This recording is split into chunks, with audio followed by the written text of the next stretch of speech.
Lawyer Rammurthy అన్ని విషయాలు చెప్పాడు. ఏది ఏమైనా మన ప్రయత్నం జయప్రదం కావాలంటే నువ్వు చెప్పిన వాటన్నిటికీ సాక్ష్యాలు రుజువులు సంపాదించాలి. అవి సంపాదించేలోగా జమదగ్నిని పోలీసులు పట్టుకుంటారేమో కనుక అతన్ని రహస్యంగా దాచిపెట్టడమే మంచిది. నిజమే, కానీ జమదగ్నికి మనలో ఎవరైనా షెల్టర్ ఇస్తే అతను మనం కూడా తేలిగ్గా పోలీసులకు దొరికిపోతాం. అవును, పోలీసులు మనందరి మీద కన్నేసి ఉంచారు. నిన్న మా ఇంటికి వచ్చి జమదగ్ని గురించి ఆరాలు కూడా తీశారు. జమదగ్ని, నువ్వు ప్రస్తుతం తలదాచుకుంటున్న పేదరాలి గుడిసెలోనే కొంతకాలం ఉంటే మంచిది. అవును, నువ్వు పేద్దాని పాకలో ఉంటావని ఎట్టి పరిస్థితిలోనూ పోలీసులు అనుకోరు.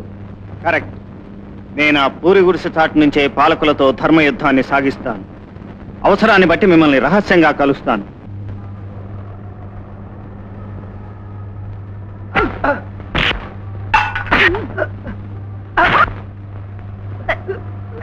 పట్టుకెళ్ళండి. Very good. బంగారం గుట్లను గొలుసెత్తుకుపోతున్న ఇతను పట్టుకుని చాలా మంచి పని చేసావమ్మా. కానిస్టేబుల్, జీబెక్కించా.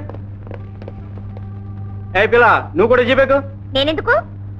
స్టేషన్కి వచ్చి నువ్వు సాక్ష్యంగా ఒక సంతకం పెట్టి వెళ్ళాలి. నాకు కుదరదు, నేను వెళ్తున్నా. ఆగు. ఇన్స్పెక్టర్ని స్టేషన్కి రమ్మంటే రానంటావేమిటి? ఒళ్ళు బలిసిందేమిటి? పద. Mister inspector, this is not the way of police people to behave with ordinary citizens. మీరు understand who am I?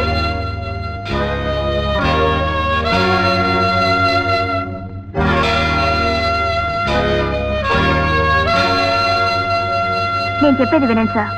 Vijay దోషిగా కనపడుతున్నాడు కానీ జరుగుతున్న హత్యల వెనక రాజకీయ కారణాలు ఏవైనా ఉన్నాయనుకుంటున్నాను. ఒక జర్నలిస్ట్ లాంటి నేరాలు చేస్తాడనుకోవడం it does not sound logical. ఊహల ఆధారంగా నిర్ణయాలు తీసుకోవడం మన డిపార్ట్మెంట్ తగదు.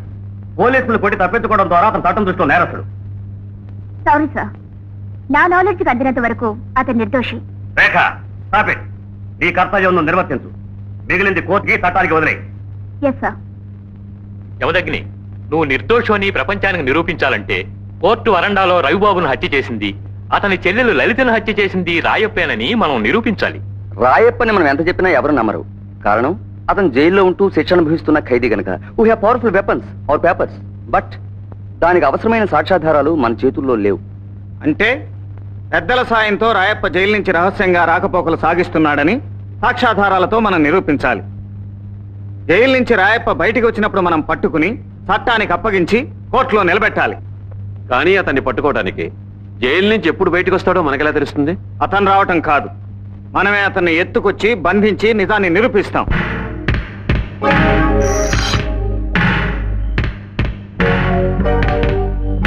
తెల్లారేసరికి వచ్చేయాలి. అలాగే వచ్చేస్తాను.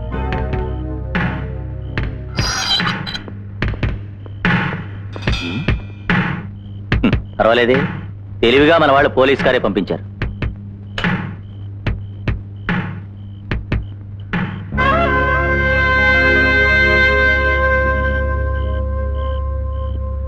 ఏమయ్యా, మంచి మర్యాద లేకుండా లోపలే కూర్చున్నావు? పెద్దవాళ్ళు వస్తుంటే దిగి తలుపు తెరవాలని తెలీదు? అసలు నువ్వు డ్రైవర్వేనా? అవును, డ్రైవర్ని. మన దేశంలో ప్రజలు ఎలా నడుచుకుంటే దేశానికి మేలు జరుగుతుందో వాళ్ళని ఆ మార్గంలో నడిపించే డ్రైవర్ని.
ఇతను మంత్రి పదవిలో ఉన్న సత్యమూర్తి తాలూకు మనిషి. అతని అండదండలతో నేరాలు ఘోరాలు చేస్తున్న దుర్మార్గుడు. అవినీతి పరులైన అధికారుల సాయంతో జైల్లోంచి బయటికి వచ్చి తిరిగి లోపలికి వెళుతున్న నేరస్తుడని చట్టానికి తెలియజేస్తాను. ఇది నా జీవన మరణ సమస్య. తప్పించుకోవడానికి ప్రయత్నించాడో దీంతో ఒకటి జాగ్రత్తగా చూస్తుండు.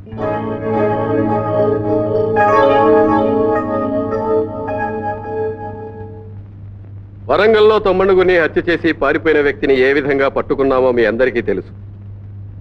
ప్రెస్కు మేము చెప్పవలసిన విషయాలన్నీ చెప్పేశాం. Any more questions? Sir, Lalitha హత్య కేసులో ఎవరిని హంతకుడిగా నిర్ధారణ చేశారు? ఆల్రెడీ ఆ ప్రశ్నకు జవాబిచ్చాం. జర్నలిస్ట్ జమదగ్ని ఆ అమ్మాయిని హత్య చేసిన హంతకుడు. అంత ఖచ్చితంగా చెప్పడానికి మీకున్న ఆధారాలు ఏమిటి?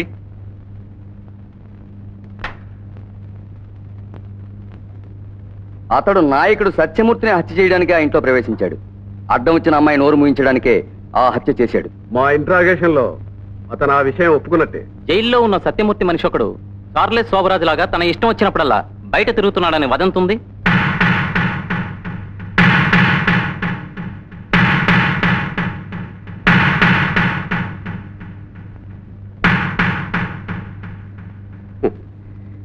It's a ప్రూఫ్లెస్ allegation.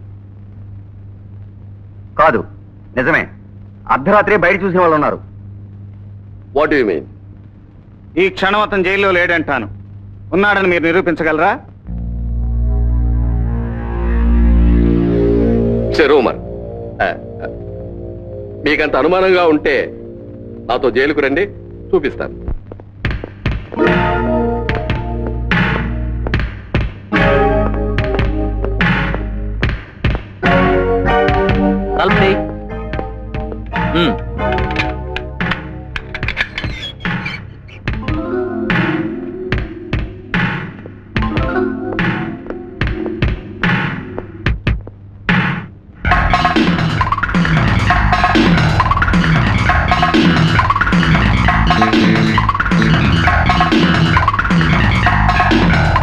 My dear friends, ఇప్పుడేమంటారు?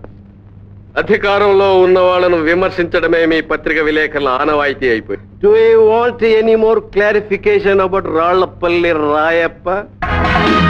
నేను చంపుకుంటా. నువ్వు ఎక్కడికి పోయా నేను వదులుతాను. పార్వతమ్మ, ఇప్పమంటే ఇప్పాను. పారిపోయాడు. దొంగ ఎవరు? చెప్తాను. నాకు ఓ పని చేస్తావా? నేను మా వాడు చావుకెళ్ళొచ్చాను. ఏడ్చి ఏడ్చి గొంతెండిపోయింది. దాహాన్ని నీళ్ళు ఇస్తావా? స్నానాన్ని నీళ్ళు ఇస్తావా? చెప్పమ్మా, చెప్పు. ఎవరు పార్వతమ్మ? దొంగ వెధవలు. దాహాన్ని నీళ్ళు ఇస్తానంటే తాళం పగలగొట్టి మరీ కట్లిప్పాను. కట్లిప్పావా? ఎవరిని? ఎక్కడా? ఏమో నాకేం తెలుసు. అయిలే.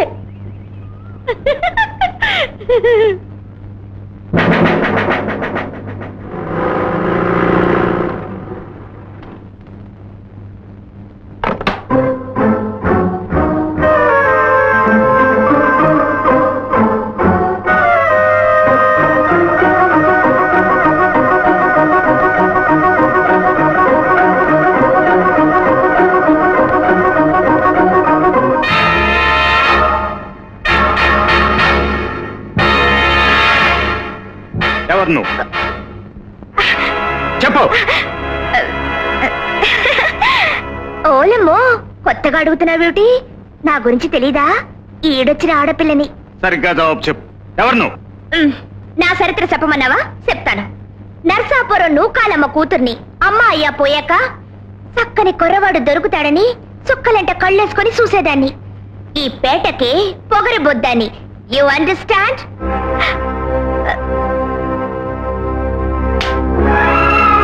Who you are?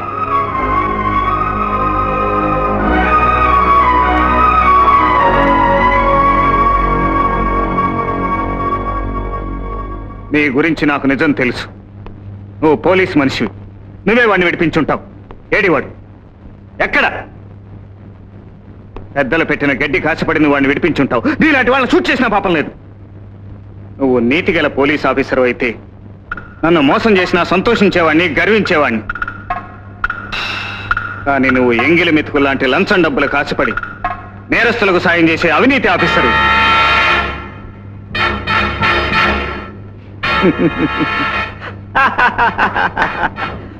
Very good. తాడిని దన్నేవాడి తల దన్నేవాడు ఉంటాడు. నీ పిస్టల్స్, తుపాకులు జమదగ్నిని ఏమీ చేయలేవు పోలీస్ ఆఫీసర్. నువ్వు చేసిన ద్రోహానికి నిన్ను నరికి పారేయగలను, కానీ ఎందుకు ఆ పని చేయలేకపోతున్నాను. నిన్ను చూసిన మొదటి క్షణంలోనే ఏదో తెలియని అనుభూతి. బహుశా అది ప్రేమనుకుంటాను. ఎస్, నిన్ను నేను ప్రేమించాను. విజయ్, నువ్వే కాదు, నేను కూడా నిన్ను మనసారా ప్రేమించాను.